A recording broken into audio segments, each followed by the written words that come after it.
సినారే తెలుగు వెలుగుల్లో రష్యాలో పుట్టినటువంటి అమ్మాయి తెలుగింటి కోడలైనప్పుడు ఆ కథానాయకుడు పాడినటువంటి పాట తెలుగునాట కృష్ణా గోదావరి నదుల యొక్క సంగమం, ఇక్కడ పండినటువంటి పంటలు, కవుల యొక్క రచనలు ఇవన్నీ కూడా ఎంతో అందంగా తన పాటలో ఇమిడ్చినటువంటి గొప్ప కవి సినారే. ఒకసారి ఆ పాటను గురించి ఇప్పుడు చెప్పుకుందాం. ఆడవే ఆడవే ఆడవే ఆడవే ఆడవే జలకంబులాడవే, కలహంసలాగా జలకన్యలాగా ఆడవే ఆడవే అంటూ పల్లవిని అందుకుంటాడు. ఆ తర్వాత చరణం చూసినట్టయితే, ఆది కవి నన్నయ్య అవతరించిన నేల, తెలుగు భారతి అందియలు పల్కై నేల, ఆంధ్ర సంస్కృతికి తీయని ధారలై, జీవకళలొల్కు గోదావరి తరంగాల ఆడవే ఆడవే అంటూ చరణంలో కృష్ణా గోదావరి నదుల యొక్క ప్రాంతము, శాతవాహనుల యొక్క పరిపాలన, అలాగే నన్నయ్య కవి మొదలుకొని తెలుగు భారతాన్ని రచన చేసినటువంటి విధానము, గోదావరి వైభవము, ఇక పాడి పంటలు, జీవ కళలు ఇవన్నీ కూడా ఎంతో చక్కగా స్ఫురింపచేసే విధంగా రెండు అంశాలని, అటు పాడి పంటలు, జీవధార అయినటువంటి కృష్ణా గోదావరి నదుల యొక్క పరివాహక ప్రాంతాలు, ఆ యొక్క వెలుగులని, ప్రజల యొక్క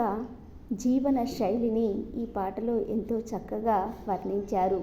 నాగార్జునుని బోధనలు ఫలించిన చోటు, బౌద్ధమత వృక్షంబు పల్లవించిన చోటు, బౌద్ధం శరణం గచ్ఛామి బుద్ధం శరణం గచ్ఛామి ధర్మం శరణం గచ్ఛామి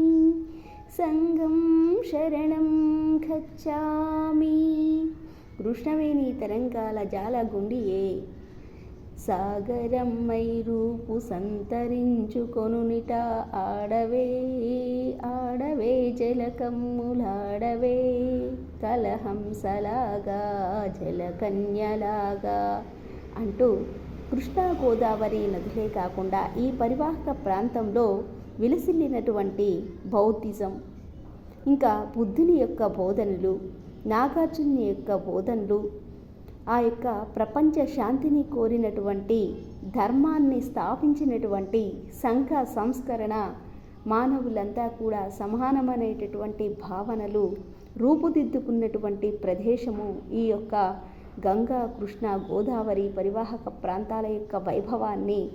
అభ్యుదయ భావనతో కవి సినారే ఎంతో చక్కగా వివరించారు. అలాగే ఈ తెలుగు ప్రాంతంలో ఉన్నటువంటి భీరత్వాన్ని కూడా తన యొక్క పాటలో ఎంతో చక్కగా వివరించారు. కత్తులను ఘంటములు కథము తొక్కిన చోట, అంగళ్ళ రతనాలు అమ్మినారిచ్చట, నాటి రాయల పేరు నేటికిని తలపోయు, తుంగభద్రా నది తోయమాలికలందు, ఆడవే ఆడవే జలకమ్ములాడవే, కలహంసలాగా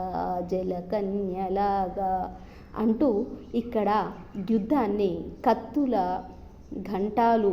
కథం తొక్కిన చోట, అంటే అటు యుద్ధం చేయడం కథన రంగంలో కానీ అటు కావ్య రంగంలో కానీ రెండింటిలో కూడా తీసిపోయినటువంటి తెలుగువారి యొక్క వీరత్వాన్ని,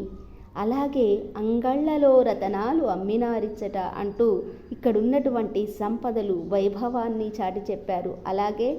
చక్కటి సాహిత్యాన్ని, అటు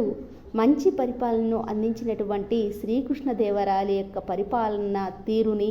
తుంగభద్రా నది యొక్క వైభవాన్ని కూడా ఎంతో చక్కగా తన పాటల్లో అద్భుతంగా వివరించినటువంటి కవి సినారే.